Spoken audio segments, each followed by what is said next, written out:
माता देवहूति ने एक बात बड़ी सुंदर कही, एक कपिल देव, जो ज्यादा भजन करता है, पूजन करता है, स्मरण करता है, उसी को दुख भगवान क्यों देता है? पड़ोसन कभी मंदिर नहीं जाती, अगरबत्ती नहीं लगाती, कभी किसी को 1 रुपया दान नहीं करती, वो तो खूब फले फूले। और हम तो सोमवार का व्रत करें, मंगलवार करें, एकादशी करें, द्वादशी करें, लोटा भर के पानी भी चढ़ाएं, तो भी दुख हमें क्यों मिलता? बोलो रे जी सही है कि गलत है? उसका उत्तर कपिल देव जी महाराज ने दिया, मां सुनो, जिस प्रश्न को आपने मुझसे करा, यही प्रश्न देवऋषि नारद ने भगवान विष्णु से करा था। यही प्रश्न भगवान विष्णु से देवऋषि नारद ने करा कि जो मंदिर जाए, देवालय जाए, पूजन करे, अर्चना करे, पाठ करे, स्मरण करे, दुख उसी को क्यों मिलता है? और जो कभी मंदिर नहीं जाए, भगवान का भजन नहीं करे, उसके यहाँ तो 4 चांद लग जाते, खूब लक्ष्मी भगवान देता। नारद जी ने जैसे भगवान विष्णु से ये प्रश्न किया, तो भगवान विष्णु देवऋषि नारद से बोले, इसका उत्तर मैं बाद में दूंगा, पहले अपन दोनों ब्राह्मण के कपड़े पहनकर चल घूमने चलते। और देवऋषि नारद को ब्राह्मण के कपड़े पहना दिए, भगवान विष्णु ने ब्राह्मण के कपड़े पहन लिए, दोनों घूमने के लिए चल दिए। जाते जाते एक सेठ जी का दरवाजा मिला, एक बहुत बड़ा बंगला, बहुत बड़ा घर, और वहां जाकर भगवान विष्णु ने नारद जी से कहा, भूख लग रही है, कुछ मांग ले। सेठ जी क्या? नारद जी ने आवाज लगाई, भिक्षाम देही। सेठ जी निकल के बाहर आए, क्या है बाबा? हमें भूख लगी है, थोड़ा सा कुछ दे दीजिए। सेठ जी बोले, तेरा बाप रख के गया है, दे दीजिए। निकल यहां से बाहर। आ गए भिखारी, भीख मंगे, चल निकलो यहां से बाहर। नारद जी के तो कांटे से खून नहीं। नारद जी भगवान विष्णु को देख रहा है, भगवान विष्णु नारद को देख रहा है। विष्णु जी ने नारद जी का हाथ पकड़ा, लेकर चल दिए वापस। नारद जी बोले, सेठ जी ने इतना अपमान करा, तुमने कुछ बोला नहीं?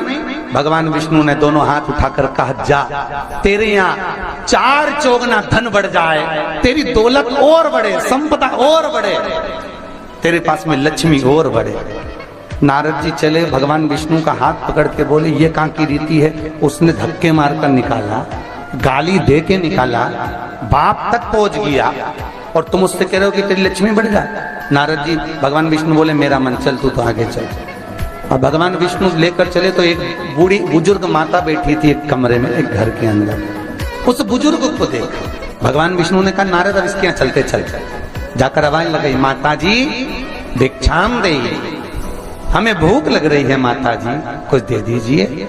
माता जी बोली, देखो बाबा, मेरे घर में खाने का तो कुछ भी नहीं है, बस एक गाय है, उस गाय की मैं सेवा करती हूँ, दूध मिलता है, वही दूध रखा हुआ है, तुम दोनों अंदर आ जाओ। और 2 आसन लगा दिए माता जी ने, दोनों को बिठा दिया। माता जी दोनों के लिए दूध लेकर आई, दे दिया। भगवान विष्णु और नारद चले। नारद जी बोले, कितनी अच्छी माता है, बिठा के दूध पिलाया, पानी पिलाया, और बस सेठ जी ने धक्के मारकर निकाल दिया। भगवान आशीर्वाद दो इस बूढ़ी माता को। भगवान विष्णु ने दोनों हाथ उठाकर कहा, जा, तेरी गाय मर जाए। अब तो और कांटे से खून नहीं। भगवान देवऋषि नारद ने कहा, प्रभु तुम्हारा ये स्वरूप मुझे बहुत बुरा लगा। भगवान ने कहा, कौन सा स्वरूप? वो सेठ जी ने धक्के मारकर निकाला था, कहते हैं और लक्ष्मी बढ़े, और वो बेचारी गाय का दूध पिलाई और तुम कहते उसकी गाय मर जाए। हाँ। भगवान बोले, मेरा मन, तो तुमने ऐसा क्यों करा?